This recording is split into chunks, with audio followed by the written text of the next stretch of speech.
O ayan, magandang hapon sa ating lahat. Sa mga bago at mga suki at masukid na tagapakinig sa atin linggo-linggo, welcome po sa ating The Filipino SDG Action Hour. Isang linggo na naman po ang lumipas, at ang bilis ng takbo ng araw. Speaking of araw, ramdam nyo ba ang nakapapasong init ng panahon? Dito sa Manila ay totoo lang po pumapalo po sa 45 degrees ang heat index. Pero itong init na punto ay hindi po hadlang upang hindi namin kayo mabigyan ng isang hapon ng hitik na hitik at makabuluhang paksa na talaga namang magmumulat sa ating kalinangan at kaisipan ngayong hapon. Sa ating 71st episode, pag-uusapan natin ng isang paksa na medyo bago sa pandinig na nakararami. May mga terms, mga salita na maaring ngayon lang po nating narinig. Ito po ay pinamagatang Transdisciplinarity, tempocoupling, and the role of culture in zoonosis research. O di ba? Exciting na malaman kung ano ba yun. Ano ba yung mga terms na yun? At ano ba yung mga pwede nating malaman at mapulot sa paksa ngayong hapon? Pero bago natin malaman yan, kilalanin po muna na natin ang ating speaker for this session. Siya po ay kasalukuyang professor at the Biosphere Research Institute at Everswald University for Sustainable Development in Germany. Bago po yan, nag-umpisa ang lahat sa isang munting pangarap. Hindi po batid na nakararami, pero ang speaker po natin ay minsan naging bata na nagkaroon ng acute awareness sa kahalagahan po ng kalikasan. So bali ito po yung nagdinang sa kanya ngayon sa kung saang landas pa pupunta ang kanyang kapalaran, which is right now is bilang isang professor sa Germany. So nung kolehiyo po siya, she took biology kasi wala naman pong kurso for BS for environmental science. But that did not stop her from pursuing her career, and she working MSI, at dito po sa MSI lalo pong lumalim ang kanyang eagerness to pursue the field of research and the academy. And later on in her life, she earned an International Climate Protection Fellowship from the Alexander von Humboldt Foundation, then a scholarship to finish her master's degree in environmental science and policy from the Central European University in Hungary. She was even awarded a PhD in agricultural sciences from the Center of Development Research, University of Bonn in Germany in the year 2017. At sa hapon pong ito, tayo po ay papaunlakan na bahagyanan ng kanyang kaalaman. Everyone, buckle up and let's give the floor to the 2024 Planet Earth awardee and live from Germany, Dr. Denise Margaret Matias. Hello, Doc. Hello, good morning, Mark. Or good afternoon pala. Good afternoon sa inyo. Okay, so simula na ba tayo at pwede na ba akong mag-share ng aking screen? Sige. Sige pa. Thank you. Okay, so gaya nung nasabi ko kay Mark, sabi ko good morning kasi umaga pa lang dito, 9:30 pa lang. So, isang malaking pasasalamat din dito sa imbitasyon. So mula kay Ma'am Luli. So gaya nga ng nasabi ni Mark, produkto rin ako ng MSI. So that time I was research assistant at the laboratory of Dr. Arturo Luisma. And doon ko rin nakilala si Ma'am Luli. Of course, during her time, when she was still very much active in doing conotoxin research. So kilala na siya. So I only met her actually, I think during conference already when I think after her retirement. So I'm very grateful for that opportunity to meet her kasi parang starstruck moment siya. So kasi naririnig ko lang siya dati nung 2008. I think that was 2008. And then eventually I get to meet her 10 years later. That was in 2018. So very grateful. for that opportunity. And of course, to be connected to all of you now through Future Earth. So, gaya na sabi ni Mark, yung presentation ko is based actually on one paper that I just published this year. It's called Transdisciplinarity, Tempocoupling, and the Role of Culture in Research. And actually, so I also have a slide about myself. So that was already a bit of introduction. So maybe I'm not sure yet. So product ako ng Ateneo de Manila for my bachelor's, and actually a lot of, I would say a lot also of my transdisciplinary experience already started in Ateneo. So for those of you who know the curriculum of Ateneo, we're very much encouraged to really try to immerse. So we had immersions in different communities. We also learned quite a lot of philosophy, but last but not the least, I was also involved in an organization during that time called Loyola Mountaineers. And Loyola Mountaineers really helped me to understand what is happening on the ground. So we had a project called Care for Gabaldon, and this was inspired by one of our martial law activists, Edgar Hobson. So the one who founded that was a nephew of Edgar Hobson. So the Care for Gabaldon project, where we were working with already with indigenous communities in Gabaldon, Nueva Ecija. So I would say like that was already the start of some of my awareness of what needs to be done, right? In the Philippines, like it's not just science, but science-based development, which I also learned during my time at MSI when I sat in a lecture of Dr. Primavera. And until now, I feel like it has been a North Star for me, hearing that, because that time I was coming from working with non-government organizations such as Greenpeace, and it was rather difficult to think like, okay, which path will I take next? Will I stay in non-government organizations, or then? But that time I was already working at MSI, and Dr. Luisma already introduced me sort of to how an academic life is, and so anyway, that was so also sort of an inspiring moment for me. So therefore, while working at MSI, I was also pursuing my master's degree then at IESM. So as you all know, sometimes very difficult na pagsabayan yung research, pagiging RA sa paggawa ng master's thesis. So that time, yun nga, hindi ko natapos yung master's thesis ko, and eventually I just downgraded it to a postgraduate diploma in environmental science. And then napadpad na ako sa Europe. So I left in 2010. I left the Philippines in 2010, and then did the Alexander von Humboldt Fellowship, and then went on to study at the Central European University, which is now in Vienna, and the Center for Development Research, which is at the University of Bonn, also now in Germany.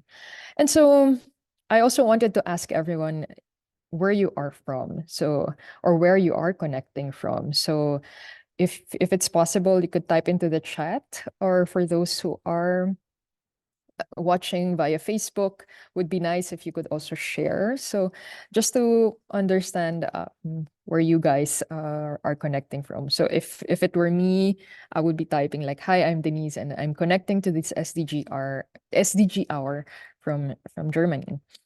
So quick introduction then to Eberswalde University of Sustainable Development. So actually the title itself, or the name of the university itself, was very enticing for me. So apart from, of course, the opportunity to having tenure, and so far, as I was told, like I am the first Filipino tenured professor in Germany. So of course, I guess all of you also know the difficulties of an academic life, from contracts and then to finding tenure. And I'm really, again, happy to have found an opportunity for that at the Eberswalde University for Sustainable Development. And we are working closely with international organizations, one of which is the UNESCO. And as you can see here, Man and Biosphere Program. So, malamang na meron na sa inyong iba na nakarinig nito. And so, ang UNESCO, United Nations Educational, Scientific, Cultural Organization, and itong Man and Biosphere Program was already established in the 70s. And yung importansya ng Man and Biosphere Program is creating so-called biosphere reserves. And what are biosphere reserves? So, hindi siya protected area. Ang biosphere reserve, pinagsasama-sama niya both society and ecology. So, so-called social ecological systems. At sa Pilipinas, unfortunately, we only have 3 biosphere reserves. And so, Palawan Biosphere Reserve, Puerto Galera Biosphere Reserve, which I was actually able to go to when I was taking a course before with the late Dr. Fortes. So, dinala niya kami doon. Kung, siguro sa iba rin sa inyo, dinala niya sa Puerto Galera. And I guess that time when I went to Puerto Galera and, was doing seagrass sampling for our course, hindi ko naisip na parang, okay, biosphere reserve. Ano bang importansya ng biosphere reserve? And ano ang connection ng biosphere reserve sa transdisciplinarity? So, para sa amin, at the Eberspalte University for Sustainable Development, importante siya. Kasi hindi lang siya yung tinatawag na fortress conservation, kung saan may conservation ka, tara, declare natin to protected area kasi kailangan natin protektahan yung biodiversity. Tapos, ano nang mangyayari dun sa mga dating nakatira sa lugar? So, nagiging off-limits na siya. Kaya tinatawag na fortress conservation. Pero sa biosphere reserve, ang idea ay na parehong yung mga komunidad, pamayanan, could live together with biodiversity conservation. Kung kaya, meron tayong idea nung biosphere reserves. So as you can see here, let me see if I can try to use, okay, wala yatang annotation. Pero tignan nyo na lang yung color. So nakita nyo yung green. So ito yung so-called core area. So yung core area, dun yung medyo, let's say, yung protected areas mo. Buffer zones. So ito yung areas in between the transition area and the core area. So it means like it still provides a little bit of protection, but you can already have some human activity like tourism or education and training. And then the transition area is where you have more activities, also human settlements possible. And therefore, at the Eberswalde University for Sustainable Development. Sorry, medyo maingay. May nagdadaan.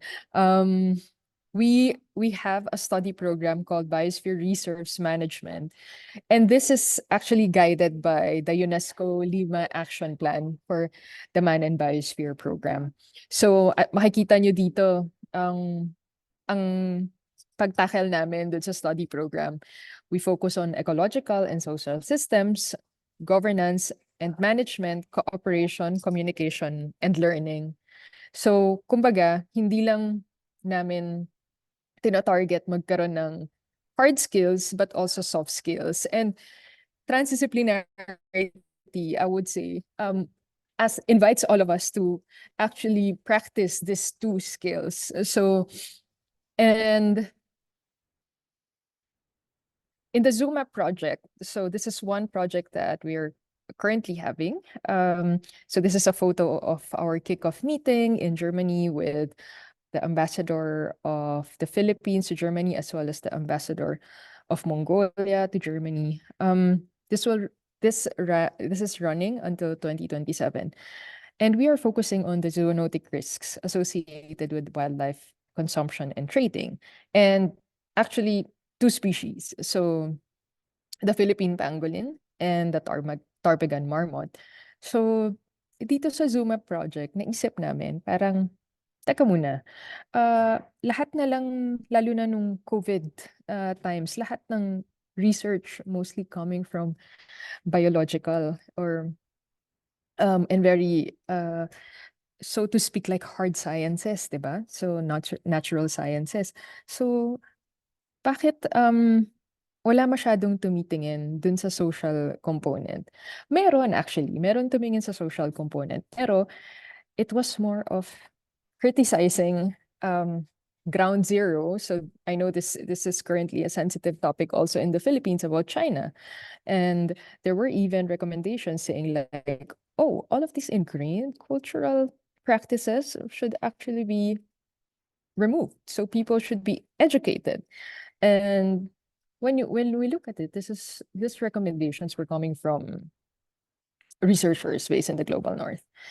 And but it was good that also some other researchers called that out, saying like, oh, that's actually so-called Orientalism, right? So I'm not sure if any of you have read the book of Palestinian American Edward Said on Orientalism. Highly recommended as well. So, and this is, I guess, also part already of transdisciplinarity, that we try to get insights from the ground and have it incorporated into our research. And so in this photo, I feel like that's also very much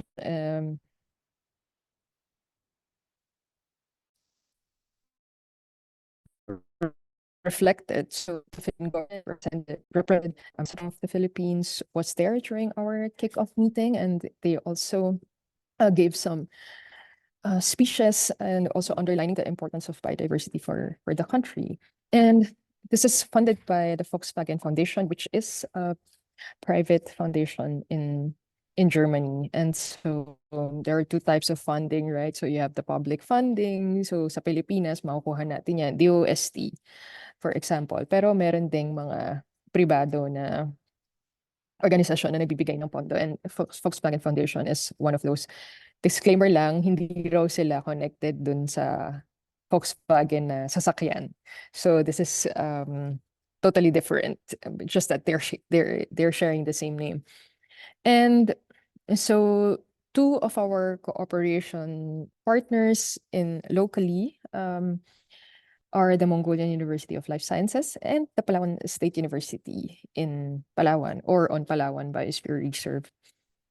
And so the paper that I wanted to discuss is actually from the call by the Future Earth Health Knowledge Action Network. So I think that was, if you could see here the date, it was October 27, 2022. They had a call for their special issue, which is charting the course for the next decade of sustainability, research, and innovation.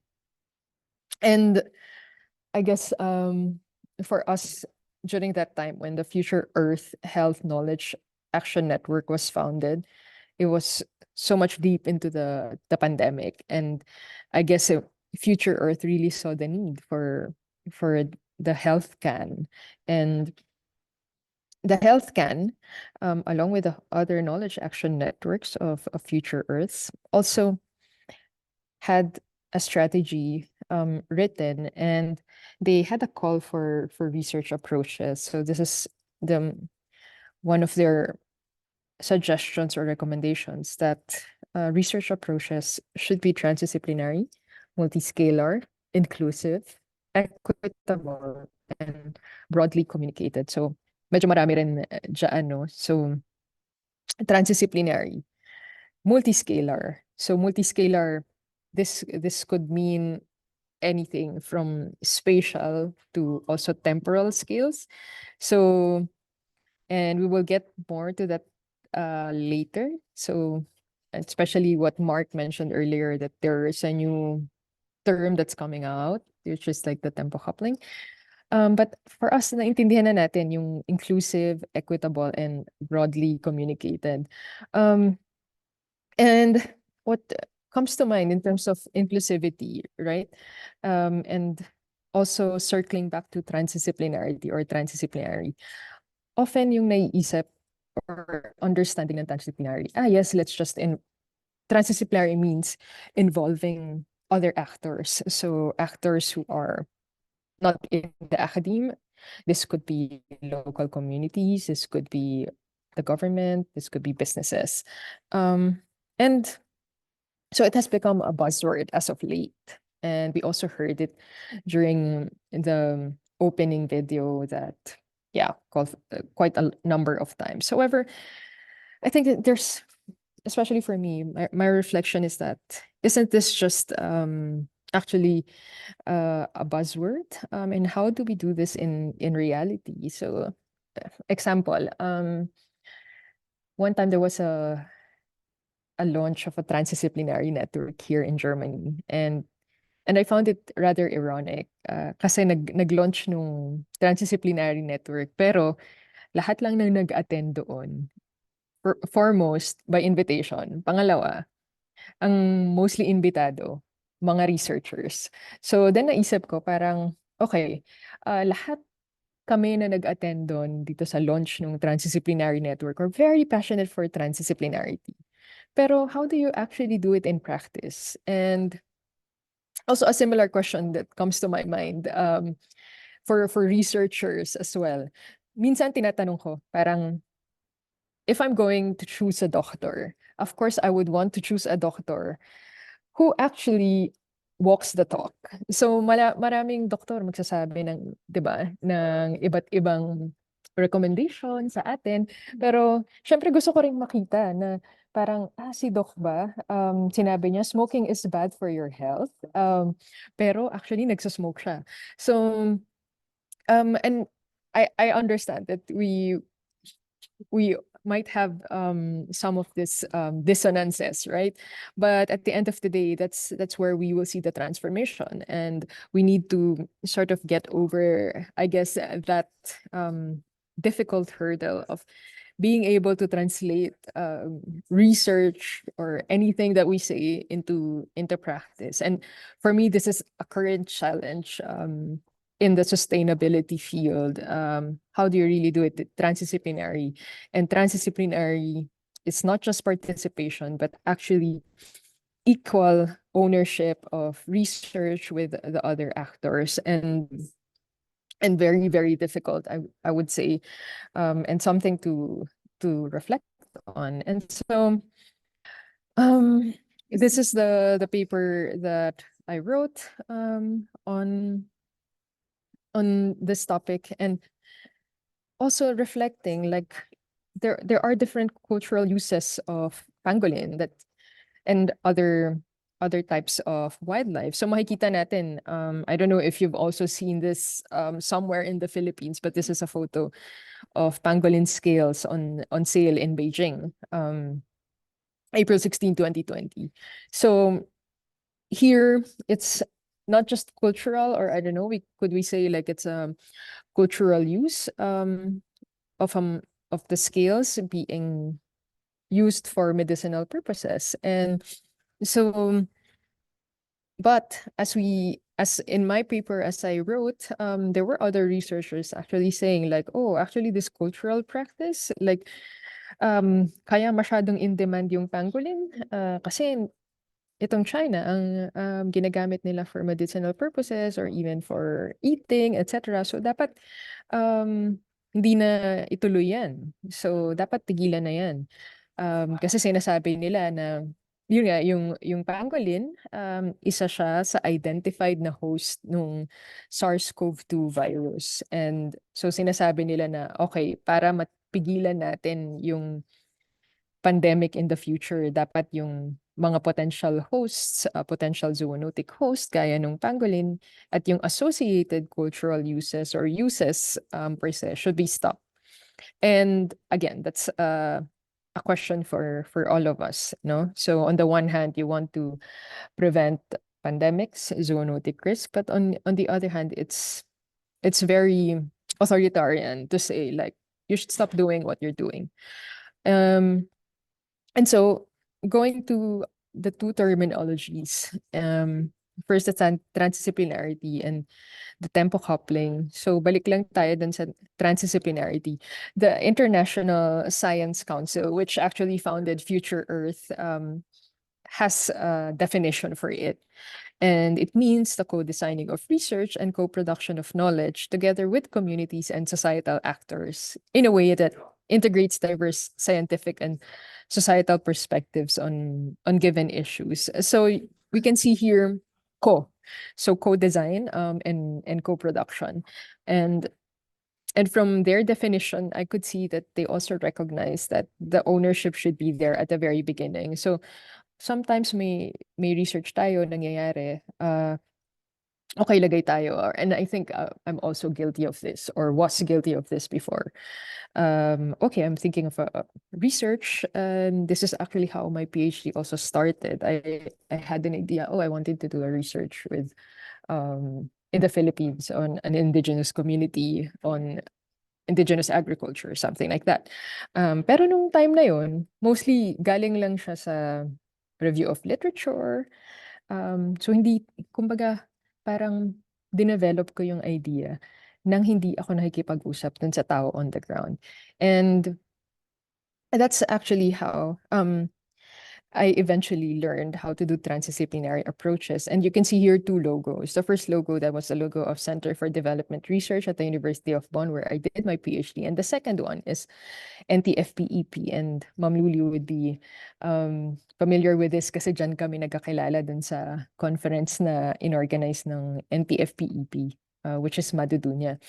And so with NTFPEP, this was during the start of my PhD. I remember na naisip ko, I had some work done with an indigenous community in Palawan. And naisip ko that time, parang, wait, actually sabi nila sa akin may problema with honey flow.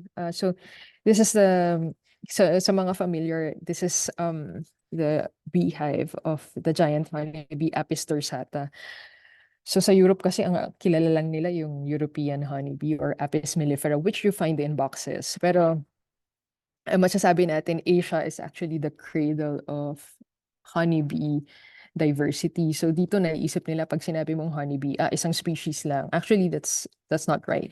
So there are different species of honeybees, and Apis dorsata is one of them, and also Apis mellifera is just one of them, but it's not the only honeybee species. So marami pang iba. And so makikita natin dito, open nesting honeybee species. So, hindi siya, wild siya eh. So, hindi mo siya pwedeng ilagay sa box. Hindi mo siya pwedeng ma-domesticate like Apis mellifera. So, naipaisip ako nun, parang wait lang, ito, sinabi nga nila na may problema. So, bakit pa ako maggagawa ng research na parang, okay, interesting for me. But then the question is that also very helpful to the community? Kasi actually sa review of literature, ko lang naman nakita yung so-called knowledge gaps. Pero, di ba, iba pa rin kung yung mismong nasa baba, yung tatanungin, ano ba yung kailangan? And so that's how I developed, actually totally developed a new proposal. So, tapos siniguro ko na parang, okay, dahil ito yung sinabi nila na may research gap, sinabi nila na may problema. So, sige, dito na yung trabahuhin natin.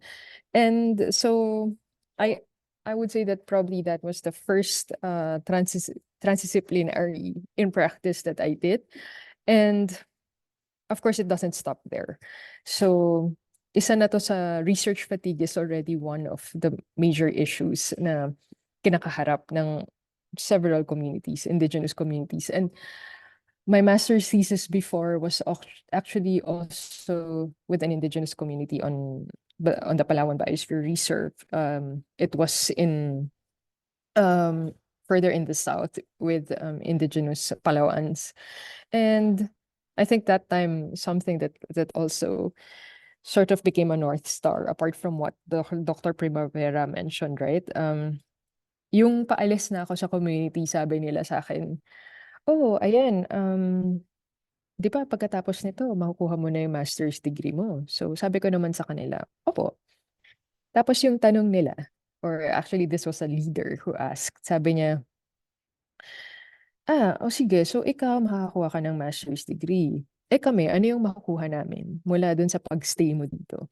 So, and syempre for someone like me who I didn't reflect on that, right? So, and obviously in the academe, I was only being fed always na, oh, you can give back by saying, oh, I will give a copy of my thesis sa inyo pagkatapos, and that's it.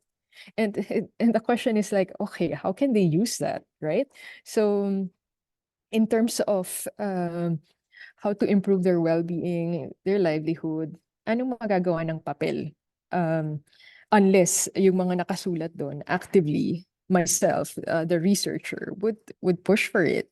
And since then, napaisip na ako about the so-called saliency of research. So it's not just about the scientific output or that you can give, that you can add to the body of knowledge, but also how salient is the research to the communities that I actually get the knowledge from. And so in the end, of course, it's also a reflection, like, I don't want my research to be knowledge extractive, and I don't want to be building a career out of using people. And this is where at least the 18 units of philosophy from Ateneo comes in. Immanuel Kant, so siya yung nagsabi, diba, na we should not be using people as a means to an end, but rather seeing people as an end in themselves. So I think that was the only one that I remember from my philosophy classes in Ateneo, because it was really, I was something that I was reflecting on when I was already doing work with indigenous communities in Gabaldon. And therefore, since then on, medyo sinisiguro ko na talaga na parang maingat na rin ako na, teka muna, dapat, yun nga, hindi lang ako ang nakaka-benefit sa partnership na to. Because definitely, you know, if I were to be honest, that was when I did my master's, that was 2022. It's now, no, that's incorrect. That's 2011, 2012. So now it's 2024. And if I go back there and try to compare the trajectory of progress between the two of us, definitely I would say, like, I've been through way more progress than the community. And this is something that's, you know, makes me feel really sad. Kasi sobrang dami na rin nating researchers.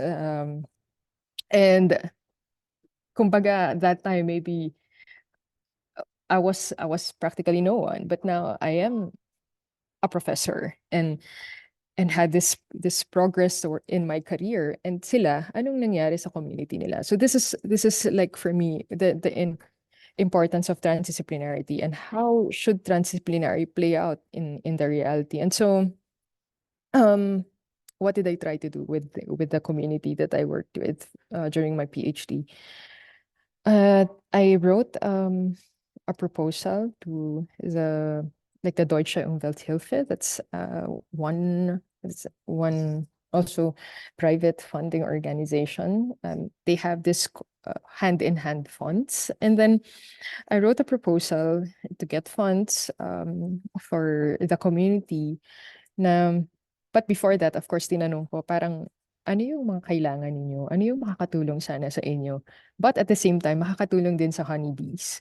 So, pinag-isipan namin, meron din akong work noon looking at the pollen content of the honey. So, actually, pag nakita nyo yung pollen content ng honey, pwede kasi up to the species level ma-identify. So kumbaga, kung gusto mo ng sort of targeted reforestation, pwede siya. So could also be cost effective in a way, or medyo siguro less physical manpower needed, kasi kumbaga kailangan mo lang ng honey sample, tapos tignan mo na dun yung pollen, and then later on identify up to the species level. Tapos pwede ka na gumawa ng recommendations, parang, kung gusto nating maggawa ng rainforestation, so or reforestation, ito yung mga species na pwede nating itanim. Kasi happy na yung bees, so happy rin dapat yung communities. And that's what we try to do in this reforestation project. So sila din na rin yung nag-identify kung ano yung species na itatanim. Definitely native species that can be found from their community as well. So di na namin kinailangan bumili ng seedling. So sila na rin yung gumawa ng nursery. And then they also develop everything like the modalities of the grant. So how will they spend the money, etc. So essentially, what I did was to help in my capacity of a person who knows how to write proposals, but iba-iba yung strengths ng community and myself. So that's my strength. So and then their strength is identifying which species would be best for them as well as for the bees. So in the end, yung mga napili na species were the fruit-bearing species. So kasi syempre yung fruits, also the community could use it. So that's again the development of my kamalayan on transdisciplinary approaches. And very, very important also that when we do the research, that communities are subjects but not objects of research. And so I was reading this book by Bell Hooks, so Teaching to Transgress. So I think for those of us who are teaching, this is a very, very helpful, interesting book na makakatulong sa atin to understand, like very difficult as well what she's saying, how to also decolonize the classroom in a way. So even if you're teaching in the Philippines, maybe you think like, okay, homogeneous student body, most of them are coming from the Philippines. Each student will have their own history.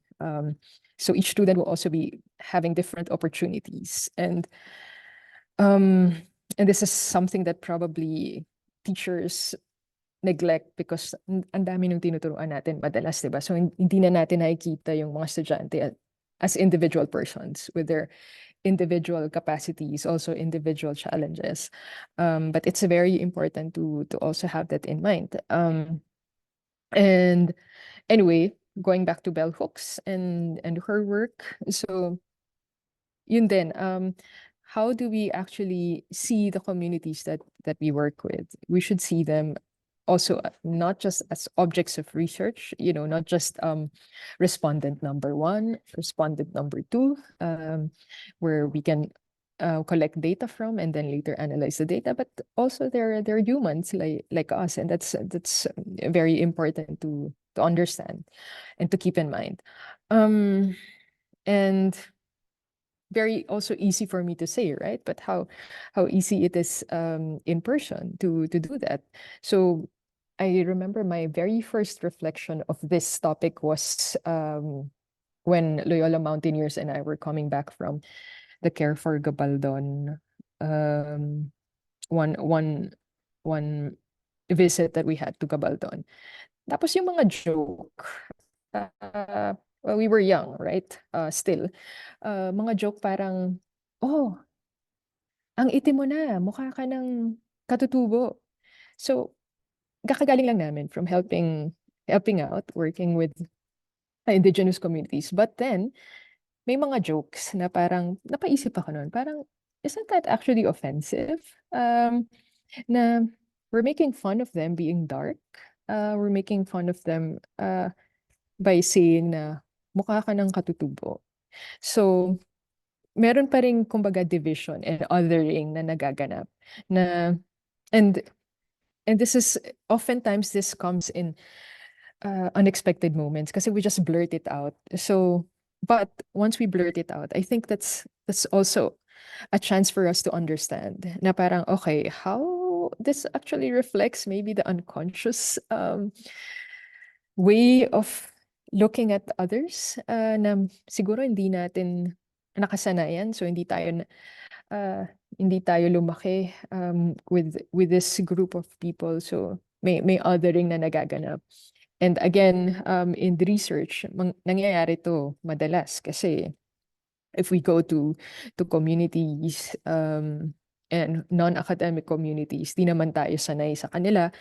So merong instantly othering na nagaganap. And this is, again, what bell hooks would like for us to transcend or transgress, that objects of research should actually be seen as subjects. And so tempocoupling, this is one of the other terms that Mark was referring to. And this is something that I was thinking about, but this actually came to my mind when I was reading books by the physicist Carlo Rovelli, The Order of Time. So in his books, actually hindi lang pala Order of Time, but he has quite a number of books written, and where the time dimension was being discussed. And so hopefully no physicist will be offended. That time I was discussing with a quantum physicist about my ideas, also with an archaeologist from the ASP.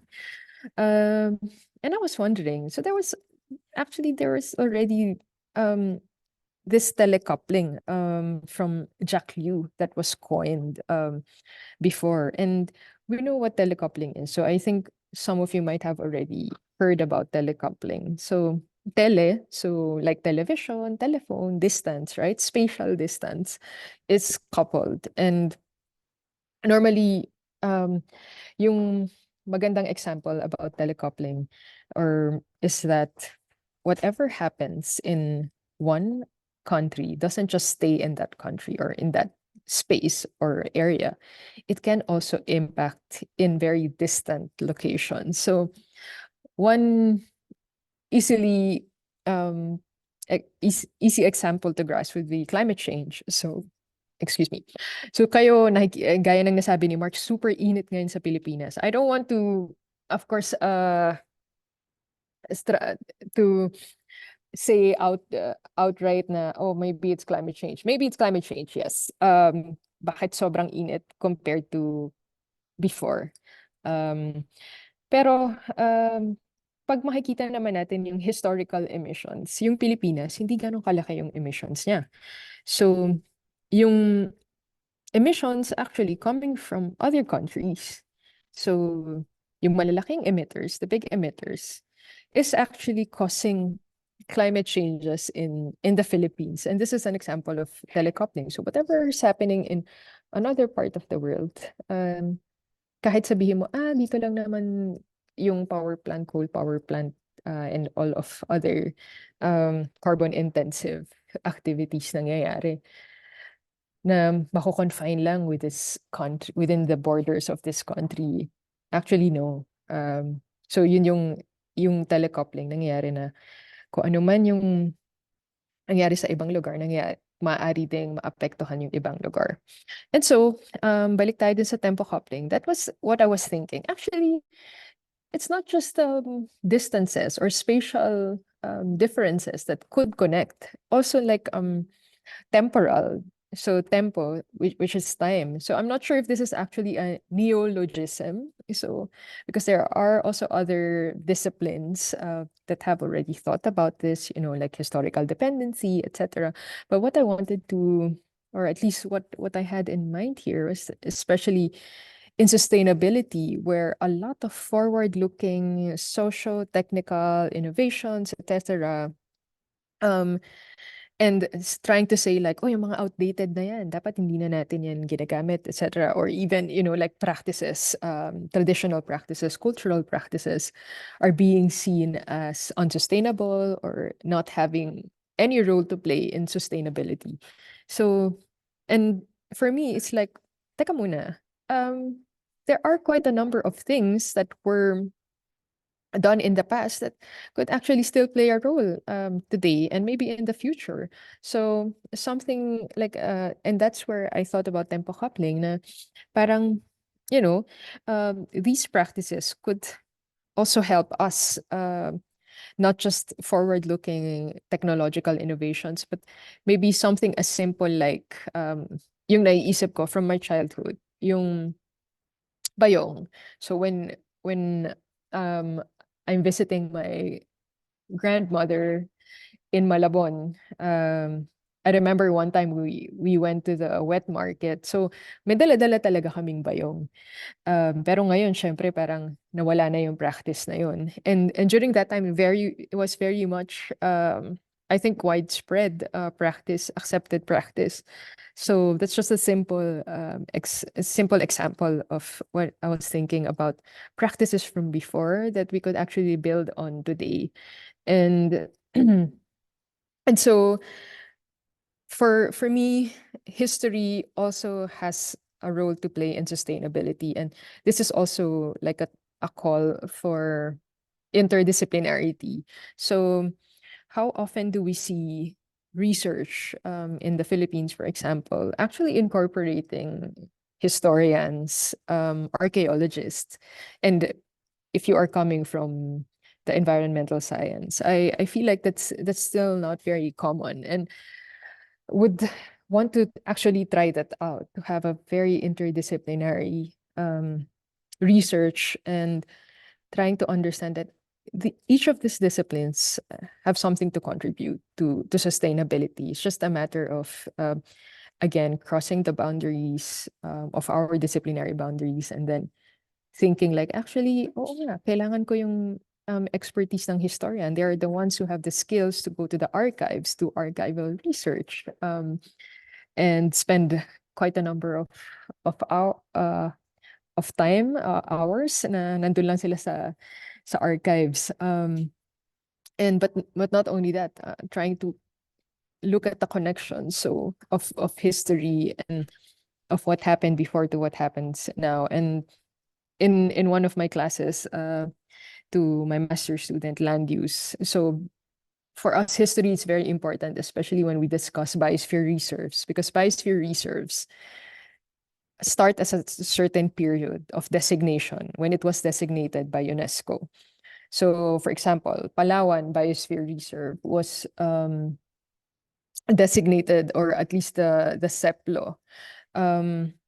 It, in the 1900s, hindi pa siya Palawan Biosphere Reserve. Pero, so, ano yung Palawan before it was a biosphere reserve? Ano yung nangyayari doon? How were the cultural practices, for example, with wildlife, during that time? So, kumbaga, parang yung Palawan na kilala natin ngayon, iba siya mula noon. At maaari na merong mga nakagawian kahit mula ng panahon pa ng mga Kastila, na hanggang ngayon ginagawa ng mga tao. O maaaring yun yung uh, explanation for how people in Palawan would be interacting with wildlife or with their environment. So perhaps it has something to do with their history.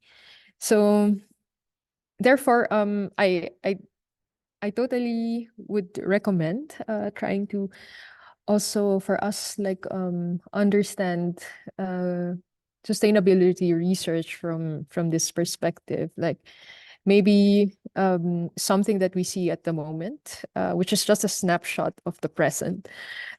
So gaya nun, very easy for us to say na, ay nako, tong mga nasa Palawan, they are the ones who are complicit with the illegal wildlife trade of pangolin. But actually, what could have been the historical relationship of indigenous communities with the Philippine pangolin? So, yun yung isa sa gusto naming makita na, and apart from that, from the perspective of zoonosis. So, were there actually any instances of zoonosis, and as well as kung nung unang panahon meron na silang narinig mula dun sa mga lolo, lola nila, ano yung mga ginagawa nila nun kung sakaling may magkasakit dahil lang humawak sila ng pangolin. So, and this is something that we're also trying to do in Mongolia with the Tarbagan marmot. So, siguro may iba na sa inyo na nakabasa sa balita na, ay, yung marmot, kanyan, nakakakos siya nung bubonic plague nung unang panahon. So anyway, sorry napahaba, pero my question for all of you is that, have you also worked with other actors yet? So normally nowadays we also use the term actor. So apparently the term stakeholder has colonial origins.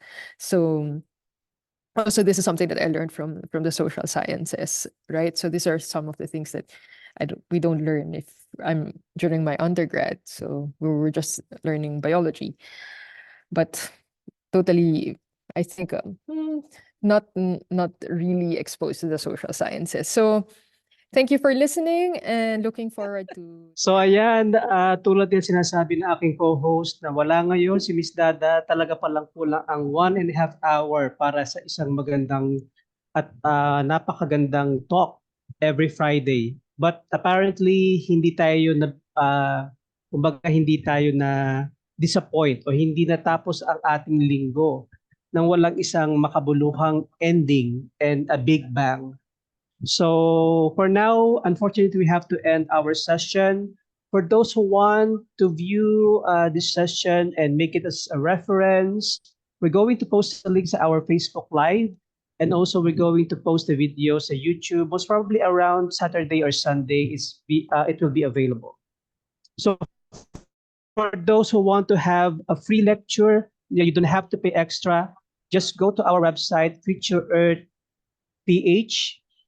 Sa YouTube link po namin and then sa aming Facebook page as well. So everything is for free. Knowledge should be for free.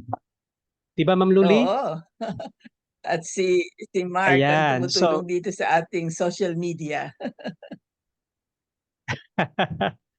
sana, pala sa mga viewers po natin, please like and share our page para mas madami po tayong reach at madami po tayong matulungan mga kabataan na maging involved tungkol po sa SDG o Sustainable Development Goal. And with that note, I want to thank everyone. Have a great Friday. And next week, we're going to have another episode. So just check our website. Stay tuned to it. Same time, same place, same channel. Have a great weekend and goodbye.